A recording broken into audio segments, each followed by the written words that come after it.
Sorry, I'm making weird faces. I was at the dentist yesterday morning and it's just kind of sore where they did stuff. I think he clipped the roof of my mouth with a drill at one point because I have what just feels kind of like rough on like my hard palate.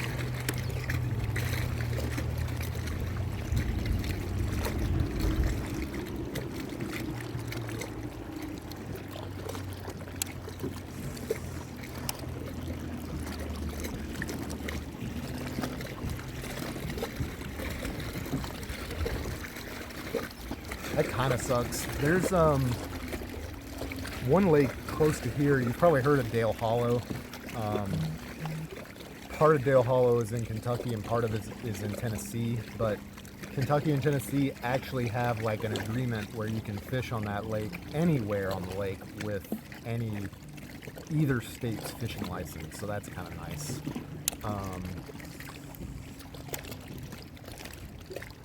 And then Kentucky Lake, part of Kentucky Lake is in Tennessee, and there's like a part of it that you can fish with either license, but if you're so far north, you have to have a Kentucky license, and if you're so far south, you have to have a Tennessee license. But there is an area in both states for part of the lake that you can fish with either one.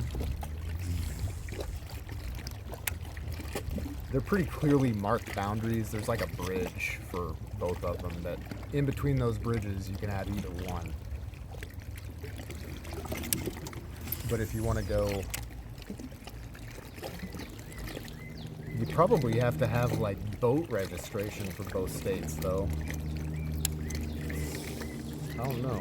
Kayaks, you don't have to have registration if you don't have a motor on them. So that doesn't affect me, but I don't know about people with big boats.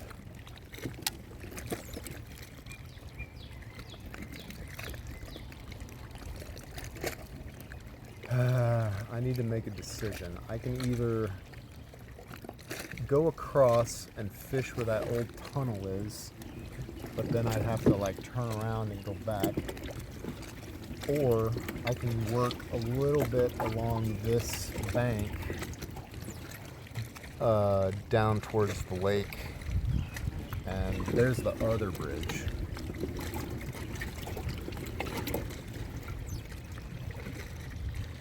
For perspective on the lake boundary, the sign that like tells you what body of water you're on, when you go over that bridge says Lake Cumberland, but if you go up across this other one, it says Cumberland River. So like for fishing tournaments and stuff, this bridge down here is the furthest up the lake they're allowed to go to be within like the boundaries of the tournament water.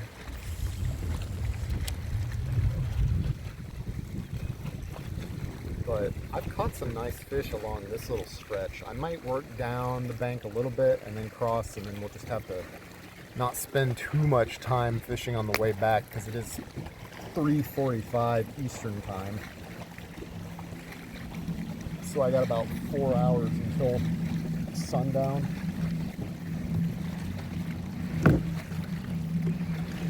And I mean, if I just go, I can get back to the ramp in like 30 minutes, but I don't want to not fish stuff that I go past if I can avoid it. You can see this rock looks a little different too. It's more like porous and bigger pieces.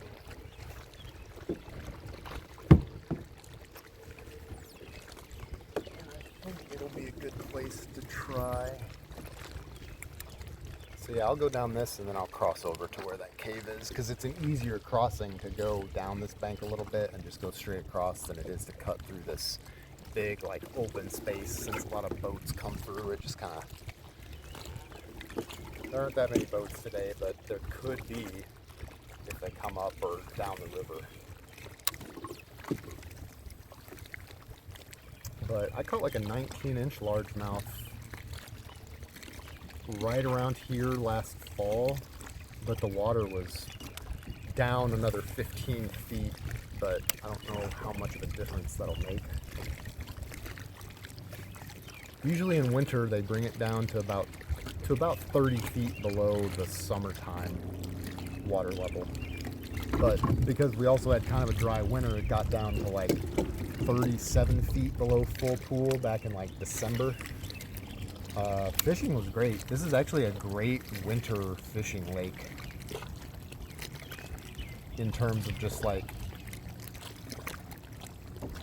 you can usually catch some fish without trying too hard, even when it's cold.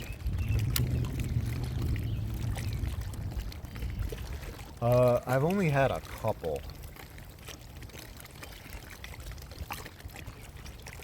And I think the fact that I have a pretty bright colored kayak has helped me. Because it's easier to see me from further away. But I can stretch my back again.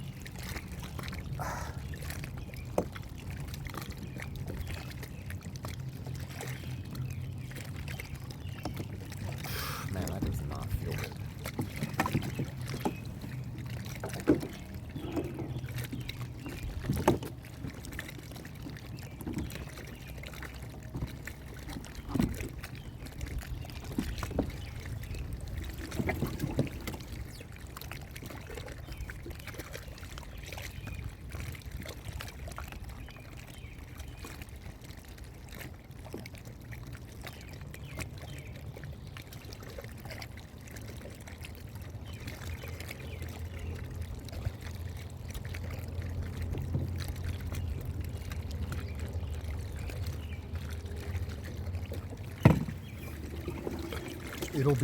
It gets a lot worse after Memorial Day,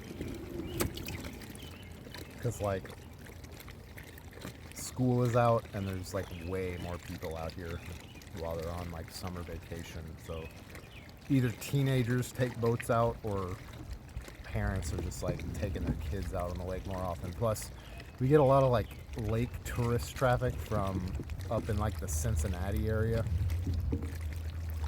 So like you have those people down here too.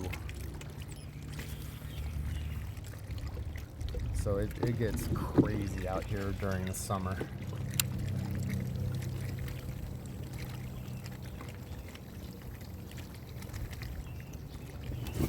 Oh, bro. Yeah, one got it. Might have been a little one.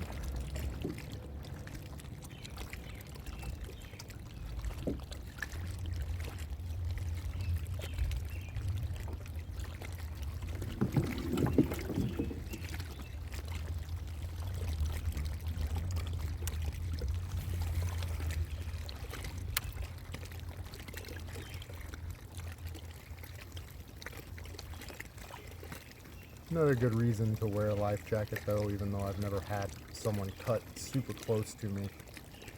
There was a time that a rescue boat thing went by and it didn't even come that close.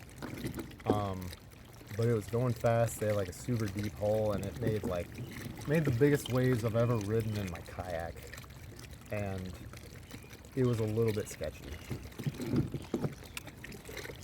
That was the most I'd ever been like convinced that my kayak might have been about to flip over.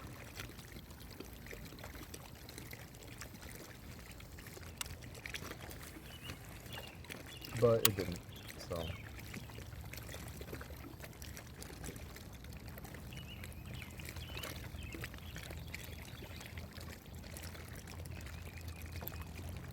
Oh, God. I'm gonna have to like hang my head or something to get rid of this pain.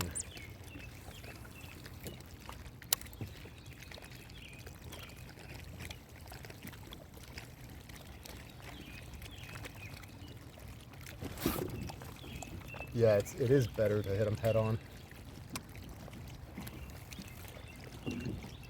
I did end up getting basically broadsided by those, and it would have been better if I turned into them. But the boat was so far away, I was like, they're not gonna be that big by the time they get here. And then the stuff in my kayak was like sliding all over the place. That fish I just had a bite from was pretty big.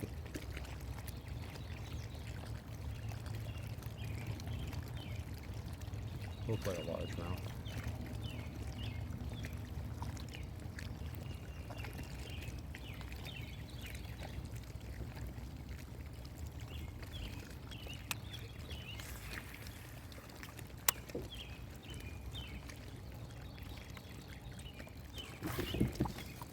Oh God.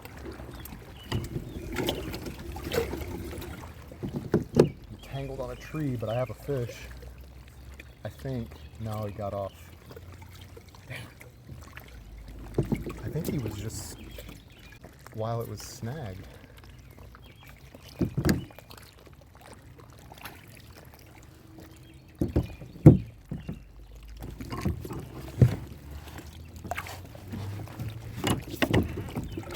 Okay, let's lock in.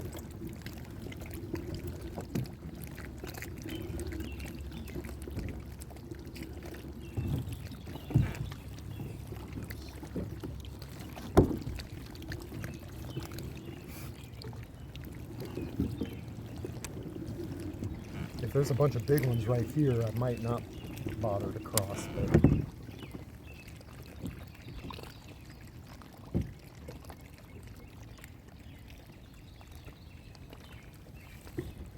me check my line. Yeah, just the jig head was wedged in or something.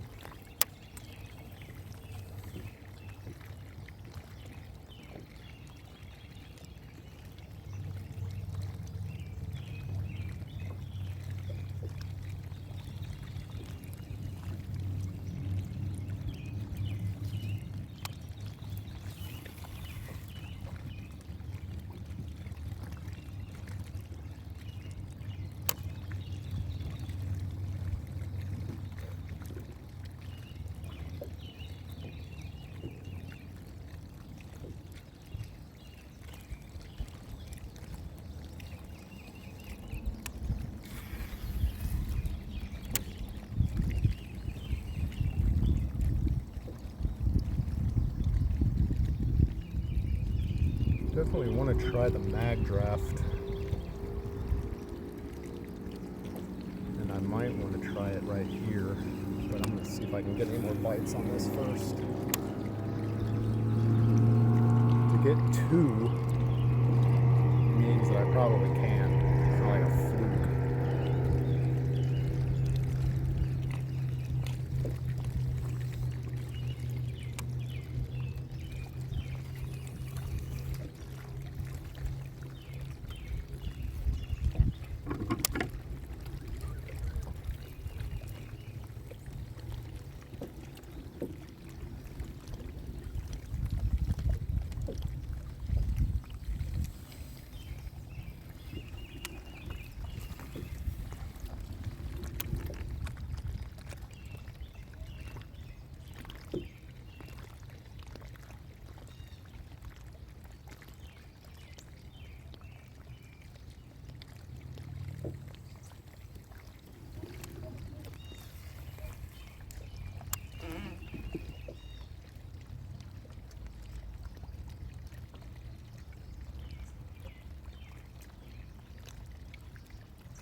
Picking up pieces of grass and leaves and stuff.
Not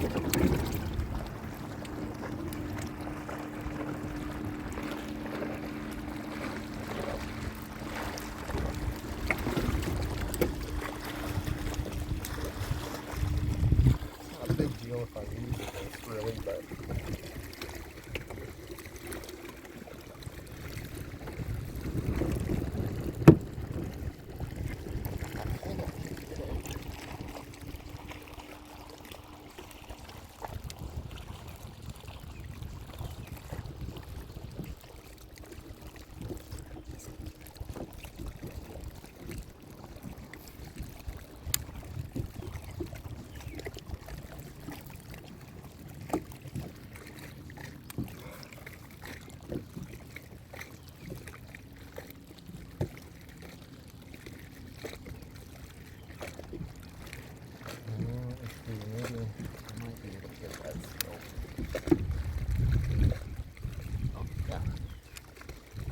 cool.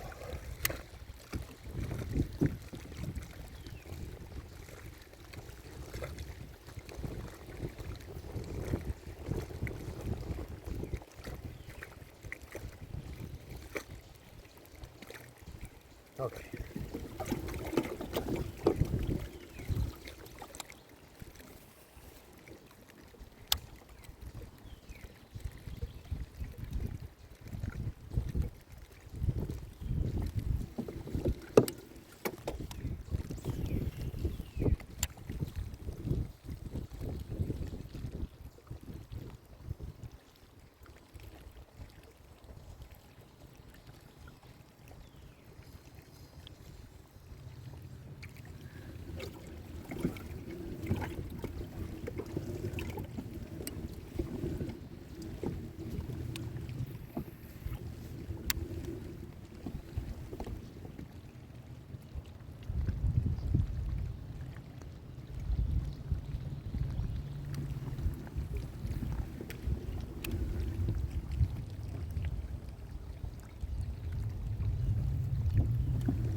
I'll fish these big rocks where it transitions to a different kind of rock again. This is like blue shale or something, I think. That other stuff's probably limestone. There's a lot of limestone around here. Road of Truth, thank you for the follow. Homie, brother, sister, anything in between.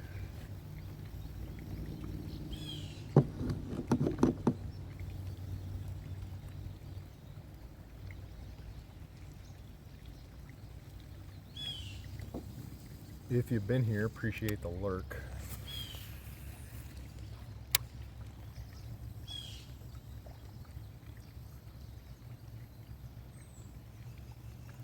I think I'll get one where it transitions up here.